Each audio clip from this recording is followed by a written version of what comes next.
Hey, this is Bill from Calderwood Percussion with another weekly shop update. First of all, we just got these 6 shells back from Tom Miriam in York, Maine, he hand painted the artwork on these. These are obviously for William Diamond 5 Drum Corps.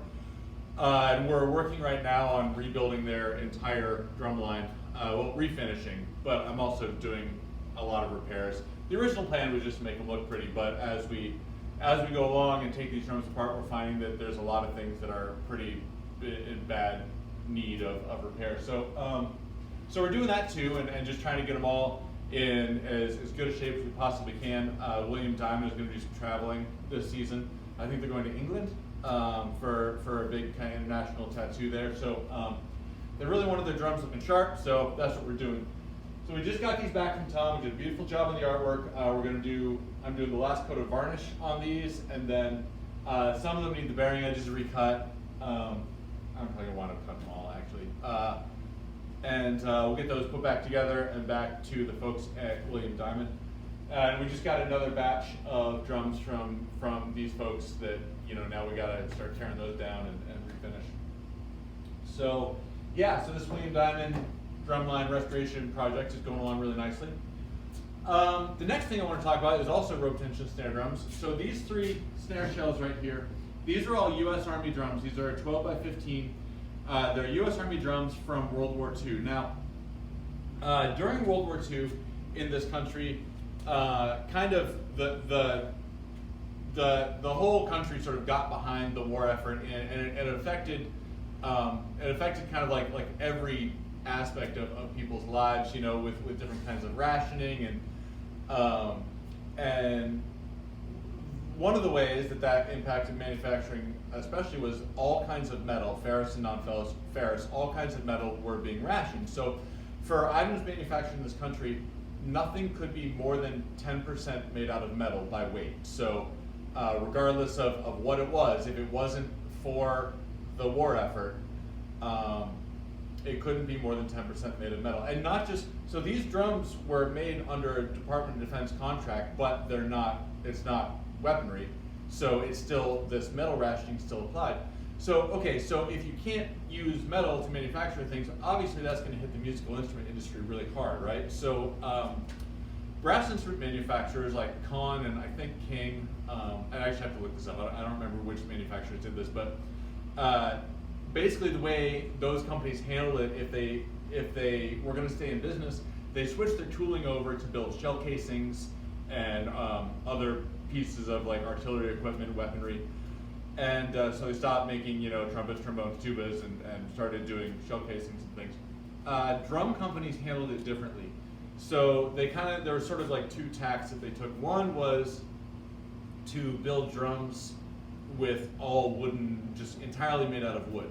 So that meant wooden lugs, well, lug casings anyway, wooden hoops, do everything made out of wood, and since they could use 10% metal, then that basically meant tension rods and swivel nuts, and could be steel, which they pretty much have to be. And then after that, everything else was made of wood. So and that's what they did for drum sets and concert drums. And this 11-inch Lee Tom is an example of that. I think, so Slingerland had the Rolling Bomber series, which to me are the most beautiful of these sort of like World War II era instruments. The Slingerland Rolling Bombers are amazing. Lee came up with these, which I think they call it the Victory series, but you can see on this 11-inch Tom, the wooden lug casings, tacked on bottom head, wooden battered side hoop. And there are threaded inserts, the swivel nuts are in here.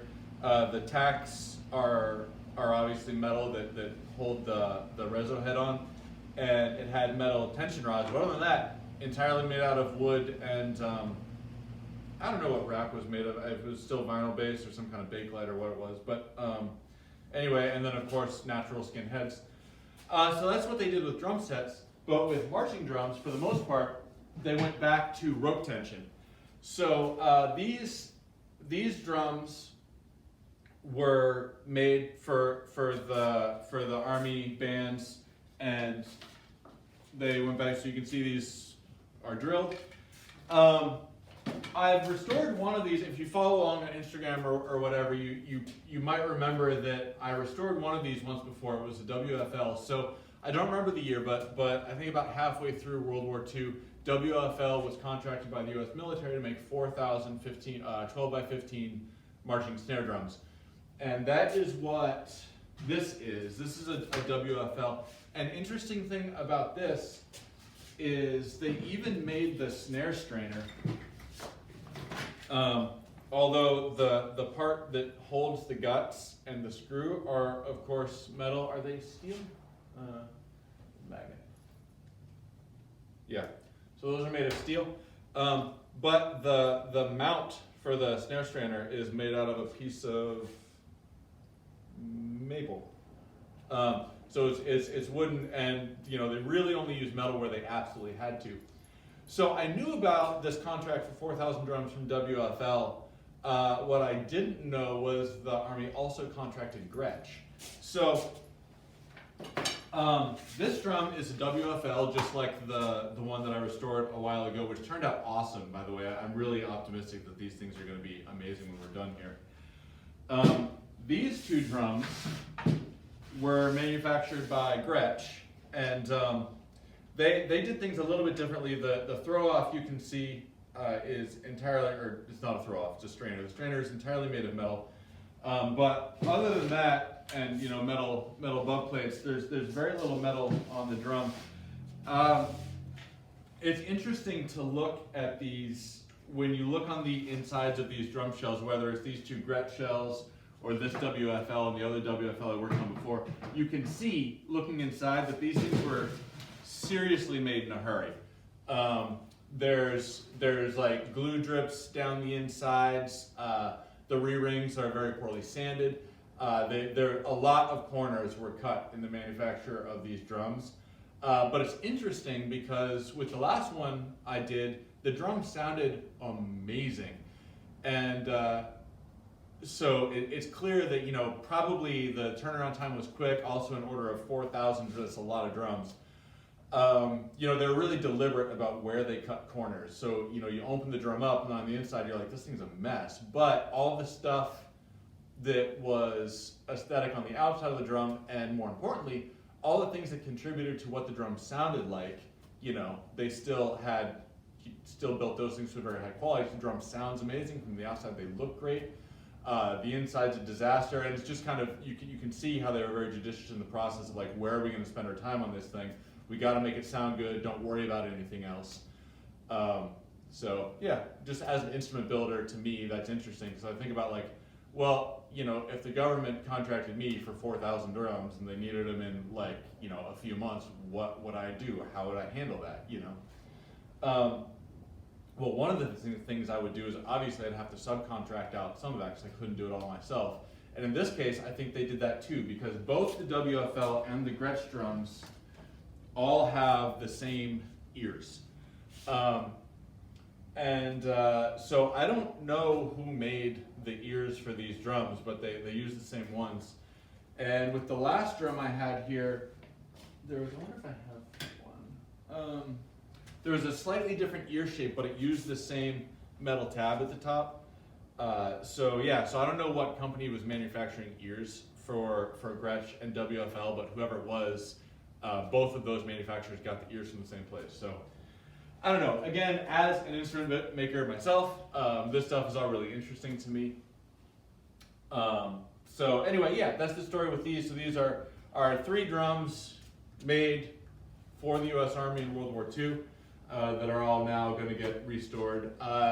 One of these I think will be available for sale, I think, at Symphony Music in Dartmouth. The other 2 are for individual clients. The last thing I want to talk about, this is a Pearl, Dennis Chambers snare that belongs to my buddy Josh Orlando in Philly. And he sent this to me because it had that Pearl flip down strainer on it that was just absolute garbage. Those things are cool, but like they just don't hold up that well over time. And once they start to get worn out, anyway, I got rid of that and I put this trick throw off on it for him. And when he sent it, he just happened to have one of these Yamaha groove wedges on the drum. Now, I've had a few people ask me about if I would make something like this, because these are discontinued apparently. You can still find them on Reverb, but for like $200 or something like that, it's insane. So I've had a few people ask me about making something like this groove wedge, knock block kind of thing. And since I just happen to have one in the shop right now, coincidentally, I'm just going to go ahead and make a replica of this. So I'm going to do a handful of these because it's easy to batch them out. So if you want one of these clip-on knock block sort of things, I'm going to make some. The price will be like between, I don't know, I have to see how long it takes me, but the price can be between $30 and $50 plus shipping. So if you want one of these and don't want to pay the like $200 or $250 or whatever ridiculous prices people are gouging people for on Reverb, hit me up, because yeah, I'm not going to make this like a product, but since I'm making one now, it's just as easy for me to make a handful of them, so there will be a couple available. So if you want one, please let me know. Again, price will be somewhere between $30 and $50 plus shipping. And if you want it to be a custom color or whatever, I mean, I can do that too, or laser engrave it, or whatever you want. So anyway, yeah, if you're one of those, please hit me up. And I think that's it for today. So I'm gonna get to work. Thank you for watching, and I'll catch you next time.